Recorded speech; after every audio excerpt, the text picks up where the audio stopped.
tym kraju prowadzi się biznes dużo łatwiej niż to, co znamy z Europy. Państwo nigdzie nie przeszkadza, nie ma żadnych kontroli, nie ma żadnego nękania przedsiębiorców. Te biznesy nie płacą podatków. Jest tylko coś takiego, co się nazywa licencją. Licencję wykupujesz raz do roku i to jest wszystko. Wynagrodzenia pracowników są wynagrodzeniami brutto, czyli tutaj też nie ma żadnych pomniejszeń w większości przypadków od dochodów. I płacimy National Security Fund, czyli takie ubezpieczenie wypadkowe od pracowników.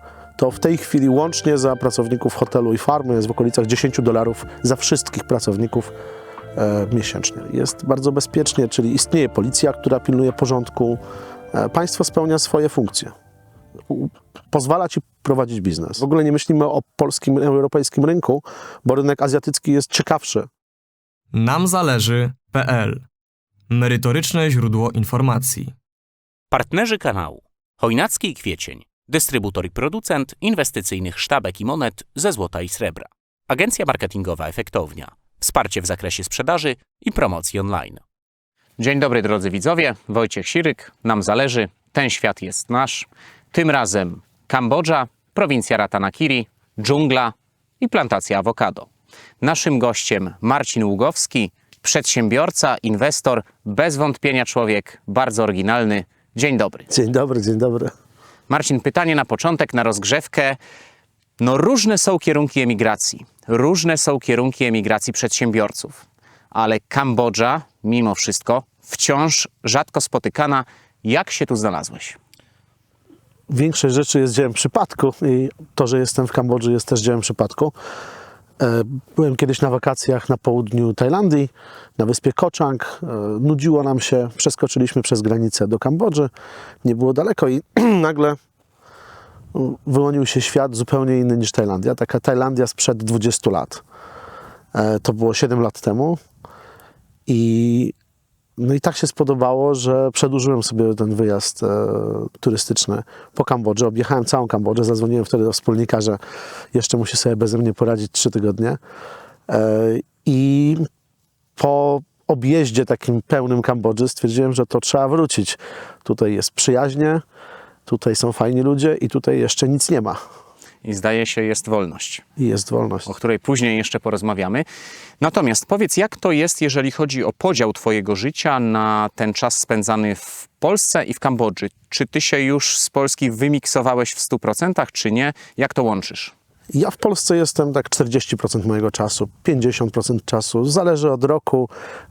To zeszły rok, zeszłe 2 lata byłem więcej w Kambodży, znacznie więcej, no bo zastał mnie tutaj lockdown samolotowy, początek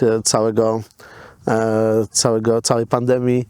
Nie było możliwości wyjechać z Kambodży do Polski, więc zostałem tutaj na 6 miesięcy, ale tak większą część czasu rzeczywiście spędzam w Kambodży. To jeszcze, żeby niejako zamknąć temat naszej ojczyzny, powiedz, czym tam się właściwie przez lata zajmowałeś? Na początku to korporacyjne szlify, czyli 10 lat w korporacjach. Najpierw odpowiedzialność za sprzedaż i zarządzanie działem sprzedaży w takich firmach telekomunikacyjnych jak Sferia, taka lokalna warszawska firma należąca do grupy Polpager, później EasyCall, jak wchodził na giełdę.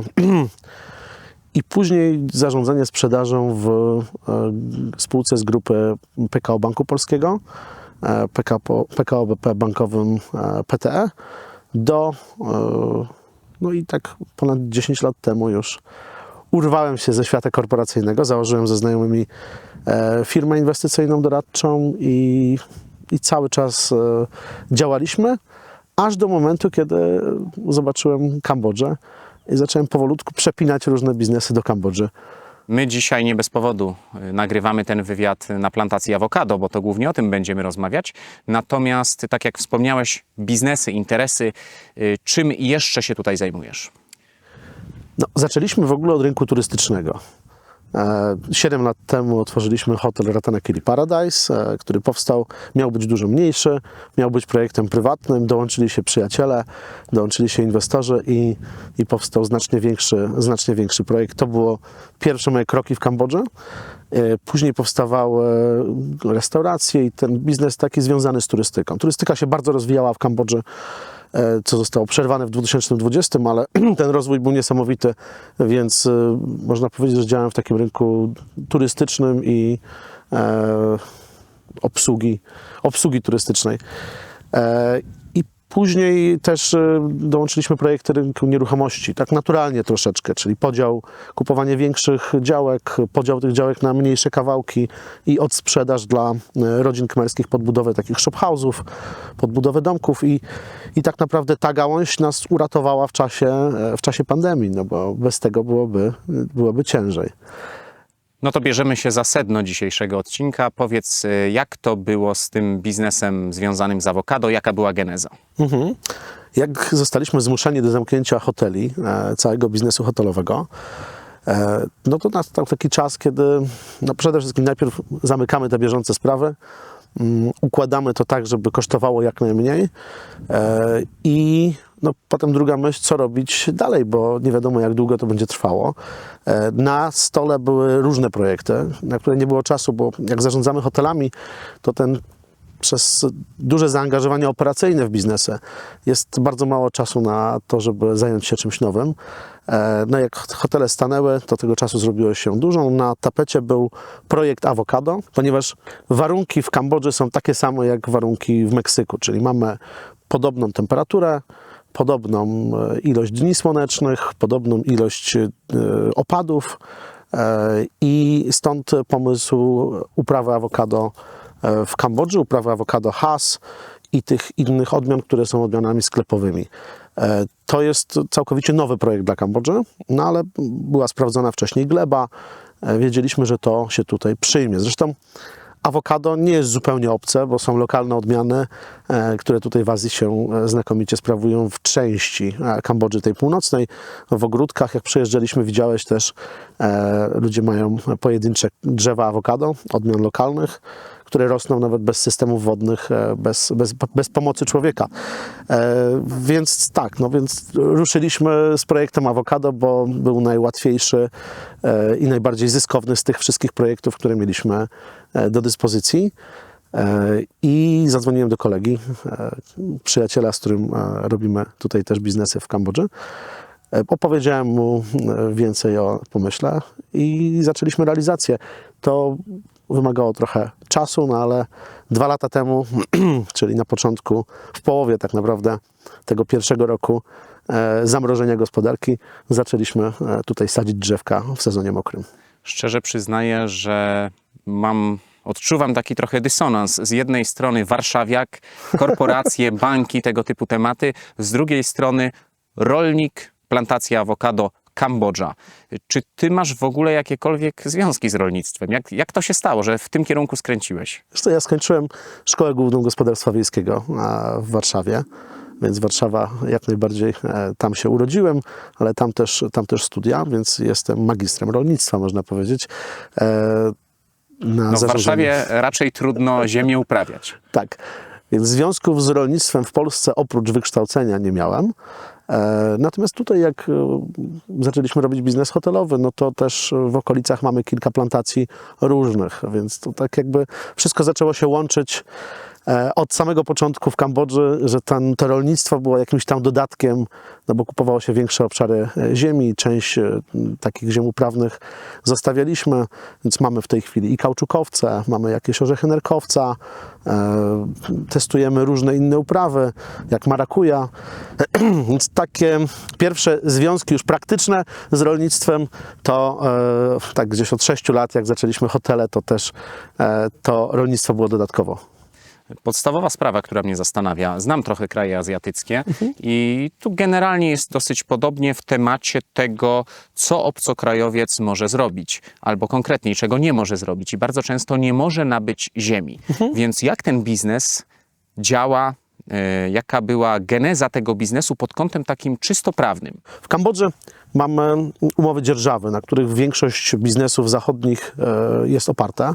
To są umowy dzierżawy długoterminowej, w których bardzo często pojawiają się zapisy o tym, że takiej umowy dzierżawy nie można rozwiązać. Czyli płaci się ją często z góry za cały okres dzierżawy i nie ma możliwości jej rozwiązania przez żadną ze stron, chyba że to będzie dalej porozumienie stron. I na tym oparta jest większość biznesów, nie tylko rolniczych, ale też niektóre biznesy hotelowe, czyli ludzie nawet budują na takiej ziemi. Co więcej, jeśli wybudujesz coś na ziemi, którą dzierżawisz, to budynek, który tam naniosłeś przez ten czas, który masz tam okres dzierżawy, jest twój. Te umowy dzierżawy w Kambodży można zawierać na okres 15 lat w tej chwili. To już się troszeczkę zmian było prawnych i one są bardzo bezpieczne. One funkcjonują od wielu, wielu lat. No i tak naprawdę one stanowią też podstawę zabezpieczenia funkcjonowania obcokrajowców i biznesów zagranicznych w samej Kambodży. No bo jeśli ta podstawowa namiastka własności zostałaby w jakiś sposób złamana, no to zaufanie inwestorów byłoby już nigdy nie byłoby odzyskane, tak? Czyli to, co ty robisz, nie jest tutaj na miejscu czymś oryginalnym, wyszukanym, to się po prostu dzieje, w ten sposób obcokrajowcy inwestują. Nawet, tak, oczywiście. W tyle widzisz, tam są duże plantacje kauczukowca. Te plantacje kauczukowca, pewnie tutaj to jest kilkaset hektarów. To jest duża firma francusko-kambodżańska. Te kauczuki też są na dzierżawionej ziemi. To też przy takiej skali nawet biznesu, to nie jest ziemia własna, a obcokrajowców, tylko ziemia dzierżawiona.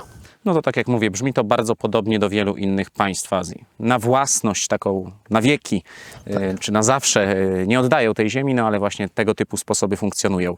No dobrze, no to rozpoczęliście ten biznes, prowadzicie go, więc nie mogę nie zapytać, jak tak po prostu prowadzi się biznes w tym kraju? Łatwo. No, w tym kraju prowadzi się biznes dużo łatwiej niż to, co znamy z Europy. No, w tej chwili pewnie po tych kilku latach tutaj jest mi ciężko znaleźć takie największe różnice, bo to, co dla mnie tu jest normalne, to pewnie dla ludzi, którzy przyjeżdżają tu pierwszy raz, normalne nie jest. Przede wszystkim państwo nigdzie nie przeszkadza, nie ma żadnych kontroli, nie ma żadnego nękania przedsiębiorców. To w zasadzie takie są odczucia tych, którzy się tutaj przenieśli z biznesem. Druga rzecz, jeśli chodzi o małe biznesy, a przez małe biznesy rozumiane są wszelkiego rodzaju biznesy rolnicze, wszelkiego rodzaju hoteliki, restauracyjki. Te biznesy nie płacą podatków. Jest tylko coś takiego, co się nazywa licencją. Licencję wykupujesz raz do roku i to jest wszystko. To jakby tutaj system nie jest opresyjny podatkowo.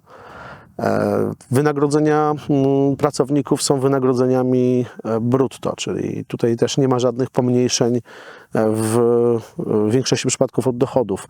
Przy wyższych dochodach tam jest system progresywny i pracodawca musi odprowadzić od pracownika od wynagrodzenia odpowiednio 5%, później przy przekroczeniu kolejnego progu 10%. Natomiast ten próg wolny od podatku dochodowego od osób fizycznych zatrudnionych na umowach czy cywilnoprawnych, czy o pracę, to jest w tej chwili ponad 250 czy $300 miesięcznie. Czyli jest znacznie wyżej niż w Polsce. Łatwo, bo nie trzeba pozwoleń na wiele rzeczy, typu jakieś budowle, takie proste konstrukcje, jak na przykład kopanie studni. To jest w Europie obłożone i obwarowane wieloma papierami i przepisami. Trzeba się upominać o pozwolenia, trzeba jakieś operaty przedstawiać i tak dalej. Tutaj po prostu na swojej ziemi możesz wywiercić studnię. Jeśli tylko jest tam woda, to wszystko będzie funkcjonowało. Czyli tak generalnie prowadzicie ten biznes bardzo swobodnie. A powiedz, na ile w ramach prowadzenia tego biznesu masz kontakt z urzędnikami, z państwem, z aparatem władzy? Taki comiesięczny kontakt to jest rachunek, który przywozi przedstawiciel Electricity of Cambodia motorem do nas do hotelu, bo nie ma tutaj działającej poczty i nie ma rachunków online, więc rachunek przywozi pracownik. To ja z zapłacenia rachunku nie nazwę kontaktem z państwem. Okay. To po prostu rachunki. Raz do roku wysyłamy księgowemu pieniądze na patent tax, czyli na tą licencję na prowadzenie biznesów, za każdą spółkę oddzielnie, ale to w zasadzie też nie jest nasz kontakt, tylko przez księgowego zdalnie. I płacimy National Security Fund, czyli takie ubezpieczenie wypadkowe od pracowników. To w tej chwili łącznie za pracowników hotelu i farmy jest w okolicach $10 za wszystkich pracowników miesięcznie. A jeżeli chodzi o kontakt właśnie z państwem, ale już poza tym czy tamtym biznesem, tak po prostu, nie wiem, może jakieś takie błahe sprawy, prawo jazdy, jakiś dokument, cokolwiek. Ile jest tego kontaktu? Raz do roku przedłużamy prawo jazdy, więc tutaj raz do roku trzeba podjechać do agenta i zostawić stare i zapłacić za przedłużenie. I raz do roku jest ubezpieczenie samochodów i to jest wszystko. Okej, no to ponownie ubezpieczenie, a nie nazwę za bardzo kontaktem z państwem. Czyli jest tego naprawdę niewiele. Jest tego niewiele. Jeśli chodzi o kontakt z aparatem państwa, to trochę tak jak gdzieś powiedzmy 150 lat temu w Wielkiej Brytanii. Człowiek żył poza państwem. Tak jest. Natomiast to państwo zapewnia tutaj duże bezpieczeństwo. Nie ma przestępczości. Jechaliśmy przez Kambodżę, widzieliście jak jest. Jest bardzo bezpiecznie, czyli istnieje policja, która pilnuje porządku. Państwo spełnia swoje funkcje. Pozwala ci prowadzić biznes. A powiedz, jak oni traktują ciebie, czyli Polaka, polskiego inwestora właśnie tutaj na miejscu? Bo Kambodża to oczywiście inwestorzy z Chin, gdzieś tam pewne jeszcze powiązania kolonialne, no ale Polak to chyba taki trochę miś polarny tutaj. No, tak właśnie mnie traktują jak polarnego misia tutaj na północy, bo byłem jednym z niewielu białych, który tu przyjechał na północ. Jedynym Polakiem, jakiego znają. W tej chwili, jak widzą gości z naszego resortu, zawsze hello Poloń, bo wiedzą, że to są nasi, że to są Polacy. Traktują nas bardzo dobrze. Fajnie jest spotkać się, fajnie jest do nas przyjechać, wypić szklankę wina, zjeść coś razem, porobić zdjęcia. Także jesteśmy dla nich, myślę, ciekawym urozmaiceniem tej codzienności tutaj na północy. Traktują nas bardzo dobrze. A masz przez to może łatwiej, wiesz, na takiej zasadzie, no to tamten Polak to tam z przymrużeniem oka na niego, on tam sobie coś robi. To chyba mogłoby tak zadziałać, gdyby były jakieś problemowe sytuacje, ale takich sytuacji w ogóle tutaj nie ma, no bo tego kontaktu z państwowością jest mało. Ale tak, traktują nas dobrze. Traktują nas bardzo miło, sympatycznie. Jak coś potrzebujemy, to zawsze dostajemy informacje. Okej, no to masz pełną swobodę, prowadzisz ten biznes. Tak.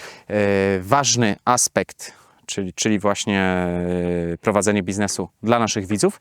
I powiedz, jak to ma się spinać, jak to ma działać od genezy, którą już omówiliśmy, do zysku. Jak się zarabia na awokado? Tak.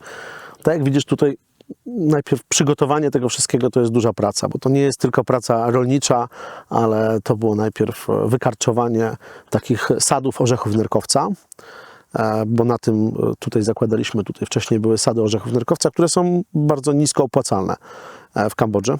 To do tego można wrócić jeszcze, możemy wrócić później, dlaczego ta niska opłacalność orzechów. Natomiast tak, harczowanie orzechów to jest w miarę prosta praca, ale później dla awokado robimy tarasy, tak żeby ograniczyć erozję gleby i tak żeby później był łatwy dostęp do tych drzewek. Mamy tutaj takie alejki, którymi takim wąskim motorkiem z paką możemy dojechać, zbierać owoce, więc mamy łatwy dostęp do każdego z pięter. I to już jest duża praca inżynieryjna.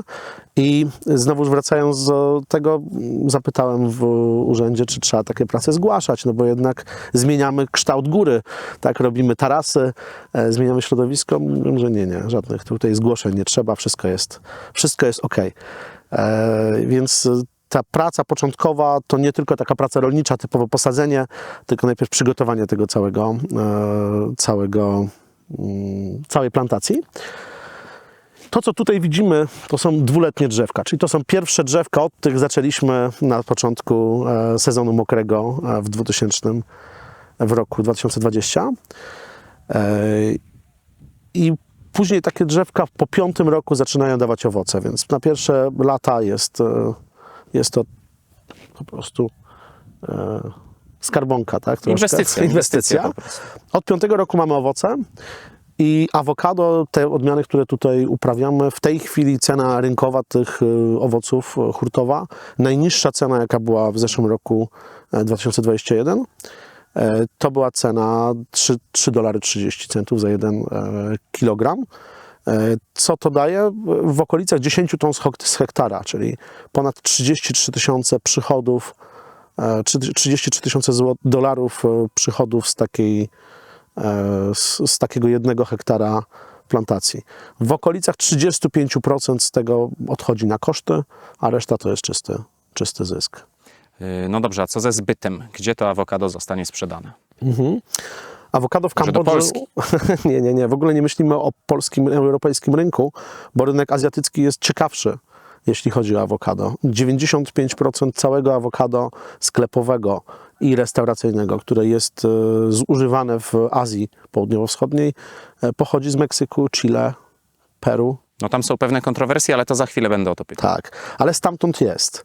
Więc popatrzmy sobie teraz na łańcuchy dystrybucji, na ten cały tranzyt morski, wzrastające ceny kontenerów. A kontenery chłodnicze to w ogóle to już jest inna bajka, to wzrosło 3-krotnie. I dlatego wysoka cena tego awokado tutaj na rynku. To awokado w Azji jest droższe w hurcie niż awokado w Stanach Zjednoczonych w hurcie. W awokado w Stanach Zjednoczonych w zeszłym roku cena 2,20, a cena tutaj 3,30. Część awokado jest sprowadzana z Australii, to są bardzo drogie owoce. Część jest z Meksyku i tutaj całej Ameryki Środkowej. Owoce nieco tańsze, ale z kolei ich jakość, no, to też jest miesiąc czasu na transport. Okej. I w tym momencie, jak ten miś polarny, cały na biało wchodzisz ty Tak. z tym awokado. Właśnie pali nas tutaj niesamowicie to słońce. Czy to jest generalnie dobry klimat dla tego typu upraw? Tutaj mamy taki sam klimat, jak podobny, porównywalny klimat do klimatu w Meksyku, w tej części, gdzie uprawia się awokado. Ilość opadów bardzo wysoka. Meksyk 1800, 1880, tutaj 1800, 1900 mm rocznie, czyli taka sama suma opadów rocznych. Gleba tutaj nawet lepsza, to co mamy tutaj to jest andozol powulkaniczny. Całe to pofałdowanie teren zawdzięcza działalności wulkanów pewnie kilka tysięcy lat temu. Obok nas jest jezioro wulkaniczne właśnie w kraterze wulkanu. Po drugiej stronie mamy takie drugie jezioro. Gleba jest bardzo żyzna. Andozol jest najbardziej żyzną możliwą glebą, jaką możemy tutaj zapewnić tym roślinom. Więc mamy wspaniałą glebę, mamy dużą ilość opadów. Co jeszcze? Temperatury Dobra, są podobne. to może te kontrowersje, bo bardzo cukierkowo na razie to wszystko brzmi. Wolność, prowadzimy sobie biznes, jest super, warunki są super. No ale tak, awokado i to nawet do Polski się przebija. To też kontrowersje. Chile, o tym parę razy słyszałem, też Meksyk, Kalifornia. To jest bardzo wodochłonny owoc, o tak to ujmę, co wpływa często niekorzystnie na środowisko. Są te kontrowersje, że dla ludzi czasami tej wody brakuje. Jak jest z tym tutaj? Innymi słowy, czy jakoś nadmiernie eksploatujesz środowisko naturalne Kambodży? To jest tak, że każda roślina musi mieć odpowiedni mikroklimat, żeby funkcjonowała dobrze i nie niszczyła tego środowiska naokoło. Jeżeli awokado, które potrzebuje wody, sadzi się w Kalifornii, gdzie suma opadów rocznych jest 400 mm, czy w Chile, no to trzeba tą wodę wziąć z czegoś innego niż opady. No, bierze się ją ze źródeł rzek.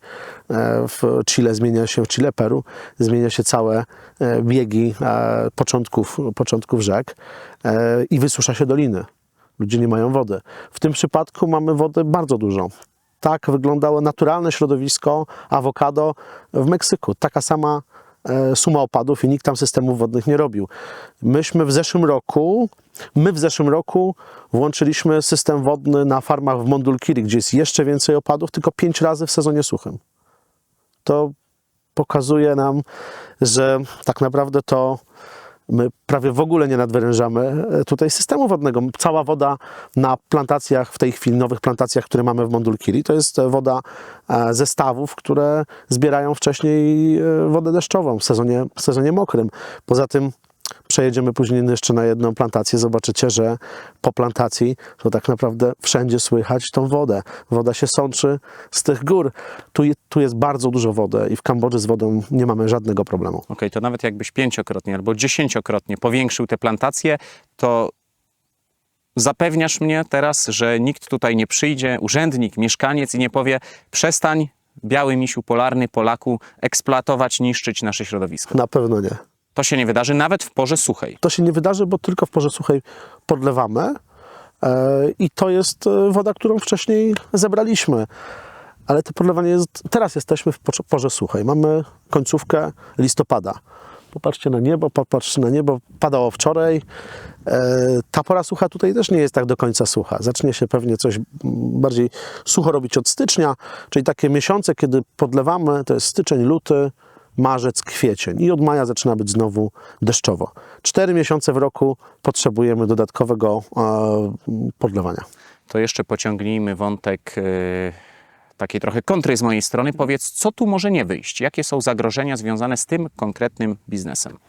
Zagrożeniem na pewno jest sytuacja, którą mieliśmy totalna, sytuacja, która nie zdarzyła się nigdy w naszym życiu i w życiu byśmy się jej nie spodziewali, czyli taka sytuacja, jak mieliśmy przez ostatnie 2 lata, zamrożenia gospodarki.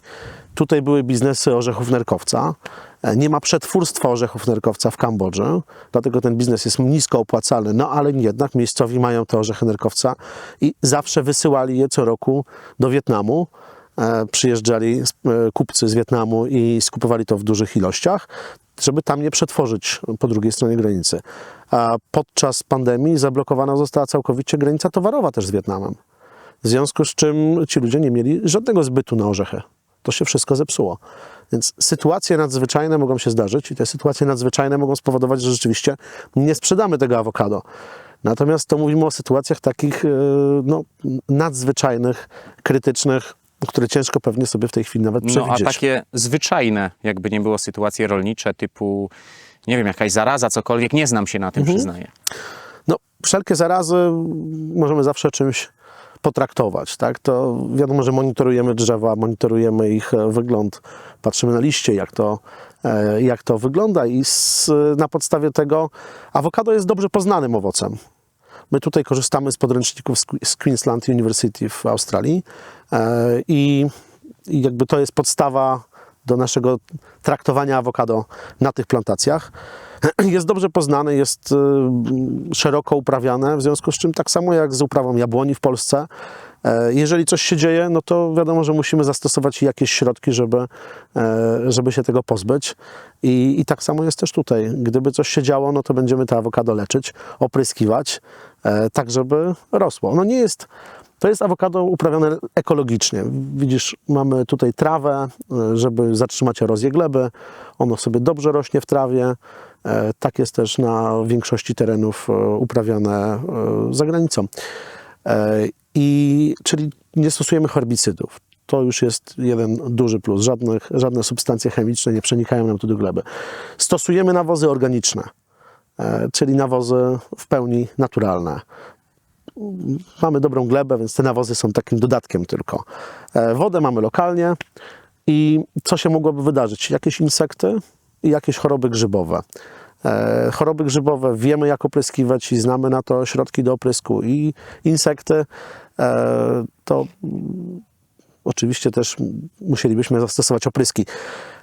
No ale to są znane rzeczy. To nie jest nic nadzwyczajnego w pracy rolnika. To tak zmierzając do końca, powiedz, jak duża jest powierzchnia tej plantacji, ile planujesz, jakie masz biznesowe plany na najbliższe lata?